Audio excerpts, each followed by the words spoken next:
Thank you, Richard. All I can say is wow.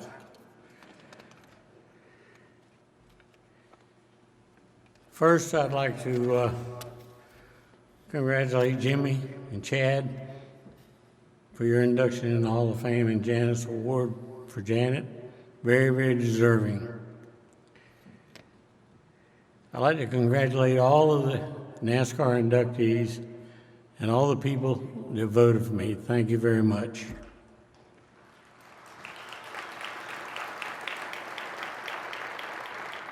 I don't know if y'all are ready for this or not, but here we go. First, I want to introduce my children. Pam, Kenny, Ronald, and Donald. Would y'all stand up, please? Okay, your other half stand up. Hutch Strickland married him. My daughter Pam, Khaki. You all can stand up. Then I want to talk about my brothers and sisters, which all of them but one are here. She had back surgery and called me crying because she couldn't make it. But Pat, my oldest sister, Eddie, Bobby, Tommy, Aggie, the one that had the back surgery, is not here, and Cindy. They're all here with their husbands and their children, and I really appreciate it. If I got some more to say about just a second. I want to acknowledge the France family. I want y'all to think about this. Without starting Big Bill, where would we be? What would be taking place right now?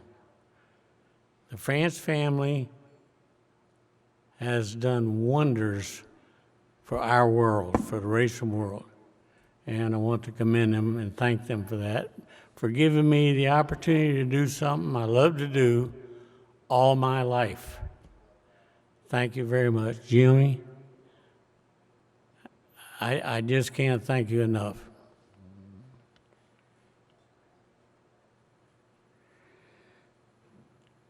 Going back to my early days in racing, I got a person involved that was probably the best mentor that there is. That's my brother, Eddie Allison. I have 3 people on my list, and no offense, Ray Abraham or anybody else, 3 people on my list as the top mechanics I ever knew. Eddie Allison, Leonard Wood, and Banjo Matthews were the 3 guys that I said were the best. Guys that helped me, Ralph Moody took a liking to me, and he was the reason I got into the first factory Ford ride. And it was a 1-race deal at Daytona Beach. 1 race, they were going to let me drive a Holman Moody car. Well, I cut a tire and hit the wall in turn 1, and instead of trying to get off the wall, I kept the car on the wall so I wouldn't cause a bigger wreck, and it put me out of the race. Well, after the race, I was changing to my street clothes, and somebody came and got me and said, they want you in the Holman Moody office. I took a bigger breath than I just took then, and I said, oh no, here it is.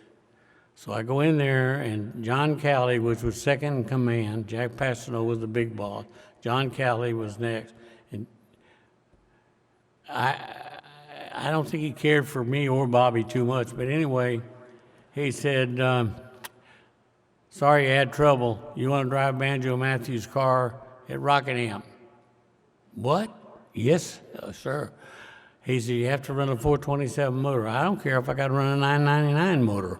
It didn't make me any different. Well, anyway, put me with Banjo.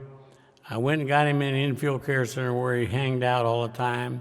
And the next day I drove him to Atlanta to a test. When we got to Atlanta to test, there was ice all the way across the back straightaway. Richard can attest to it. He'd been there and knows. Coming off turn 2, the old racetrack, the water would freeze going across. It was a big patch of ice. Well, Leroy was there running, and he went out and ran a little bit, and Banjo came over to me after we got the seat fitted and everything. He said, why don't you go out there and ride around a lap and see where you want to go? Well, I go out there. I run faster than Leroy ran. I didn't try to. I was driving the car. And I came in, and Banjo said, what did that feel like? I said, well, felt pretty good, I guess. How did I run? He said, don't worry about that. I just want to know how the car felt. And so then we go to Rockingham for the first race. It rains it out. Oh, no, here we go again. And they come over to me and said, you want to drive Banjo's car at Bristol? Gosh, yes. So anyway, to make a long story short, I got in Banjo's car for 14 races. And we went back to Rockingham, won the race at Rockingham. My very first Cup race was at Rockingham in '68. Bobby's first Cup race was his Super Speedway Cup race was '67 at Rockingham. So I tied you, Bobby. But anyway, you know, it's like I said, he was a mentor. He never once, like Eddie, he never once told me to do something. He would say it like, Donnie, why don't you try this, or why don't you try that? And that's the way I did it. Leonard Wood. I know everybody's heard it a jillion times, but he has got to be, sorry, Eddie, the smartest racing person ever in the world.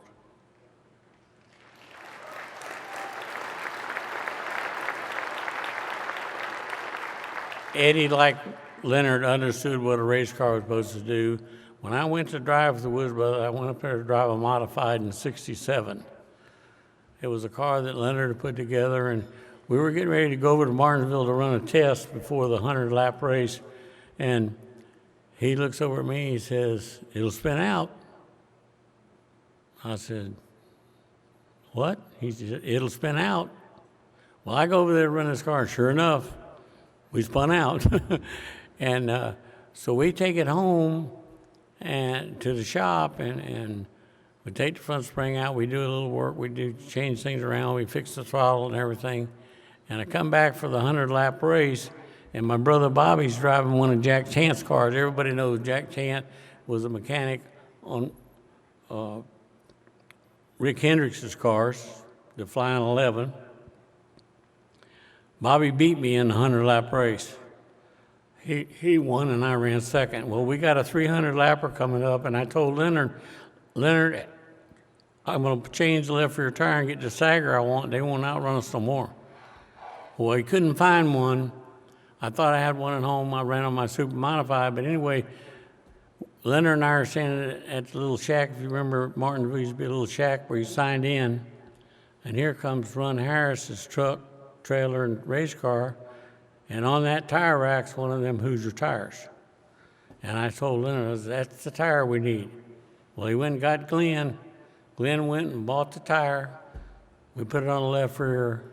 And I won how many? I led 260-something laps of a 300-lap race. I lapped Rick Hendricks, and he runs second. They wouldn't let me drive it no more.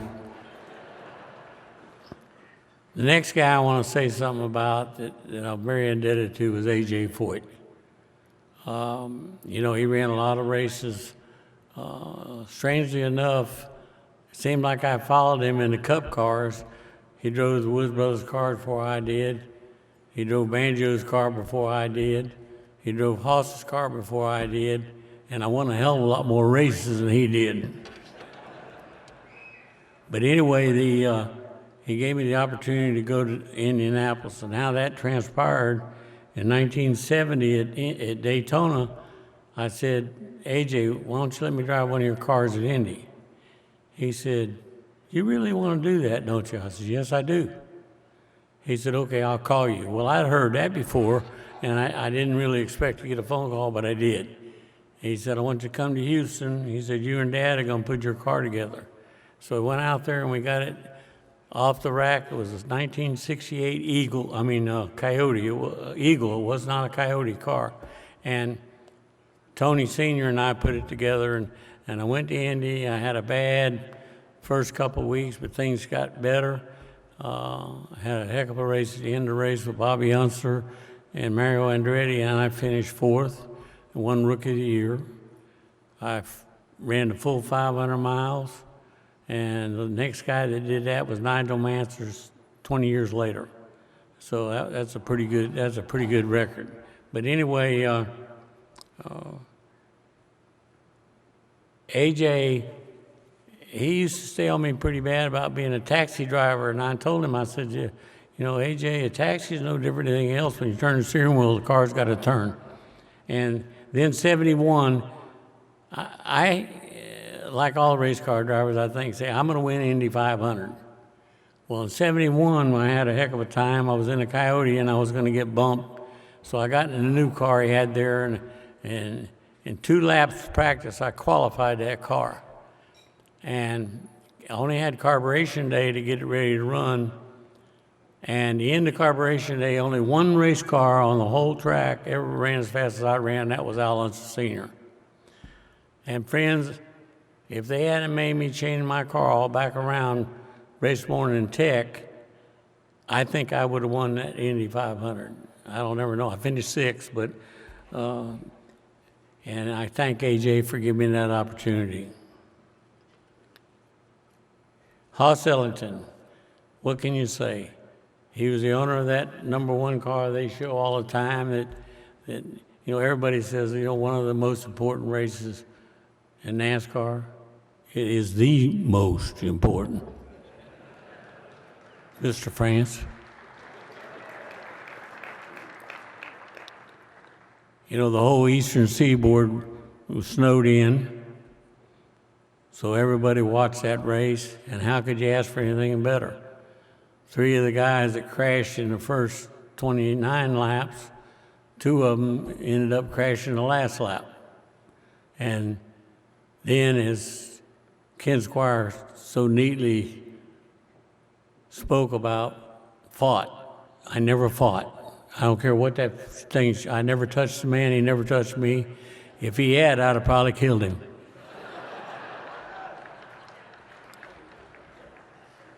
Anyway, we're not going to talk a whole lot more about that.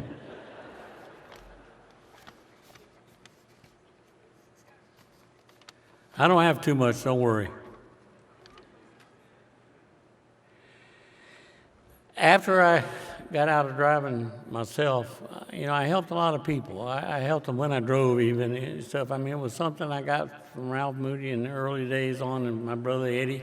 My brother Eddie was very, very good at explaining to you things to try to do on that racetrack to see if it wouldn't help you out. 99% of the time it did. I went to work. My first deal was I ran Joe Nemechek's Busch cars his first year when he won Rookie of the Year. And I didn't finish out the full year, but he did win that Rookie of the Year. And I was really, really lucky to work with some extremely good young men. To name a few, #1, Joey Logano. #2, Trevor Bayne. #3, Regan Smith. #4, John Hunter Nemechek. And this next guy, he didn't get the opportunity to show what he could do. He left here too soon. But I'm very good friends with his father, and a lot of people didn't know this kid really drove that much. That's Ricky Hendricks. They asked me to help him, try to help him at Darlington. He was in a truck. And so I gladly did. The minute I met the boy, the young man, I was impressed. He was very, very, very polite. He respected his elders, and he wanted to drive that race car worse than anything that I knew that he wanted to do. And we started talking, and I showed him some things that I was showing about Darlington, and he was, for a better word, hauling ass. And his teammates beat him for the pole that day. I don't know how he did it. I would like to find out, but I don't know how. But anyway, we got beat for. We were going to sit on the pole, and he got beat for the pole. Jack Sprague. And I told Ricky. Ricky was devastated, and I told him, I said, "Don't worry, Ricky. You'll be leading this race in a couple laps or 5 laps."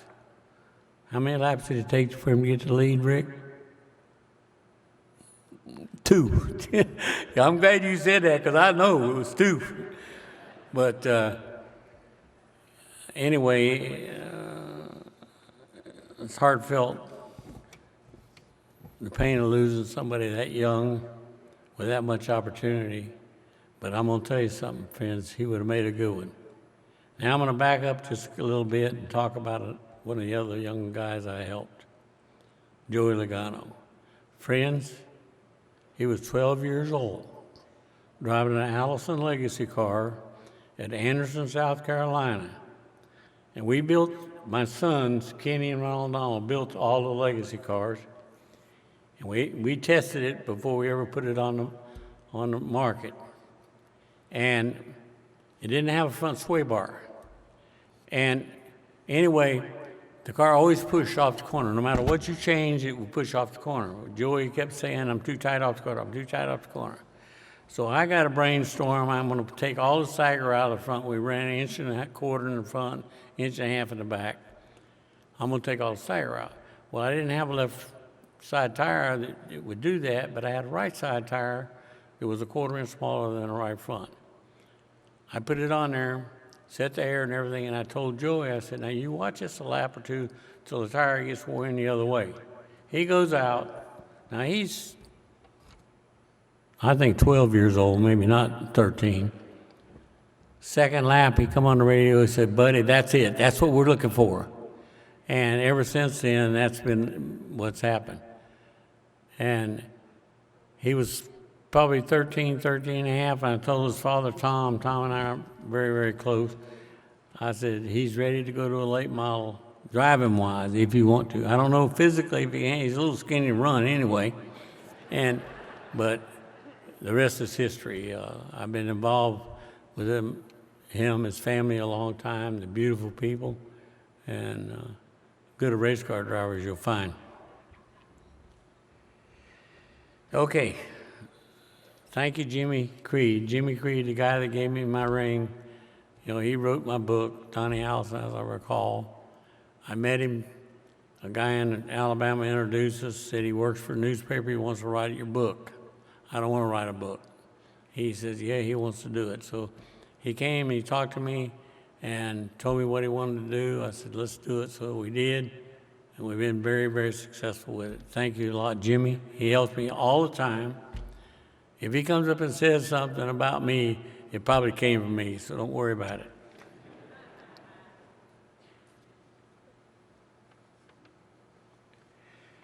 Finally, but not last,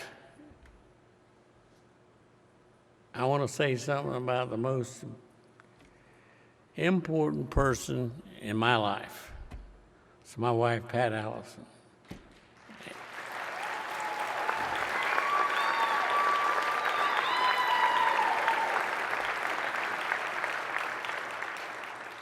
She's been the backbone, the whipping girl.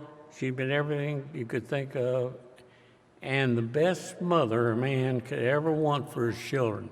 Thank you, thank you, thank you.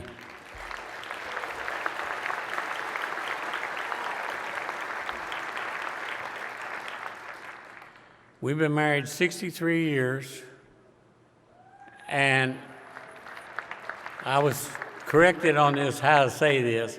We've never spent one night apart because of an argument. Not many of y'all can say that. Thank you, Pat. I love you.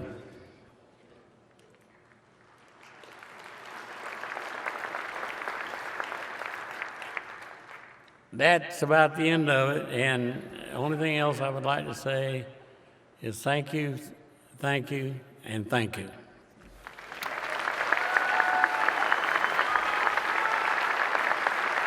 Hi, I'm Parker Kligerman. For more access like this from Pit Road, be sure to click and subscribe to the Motorsports on NBC YouTube channel.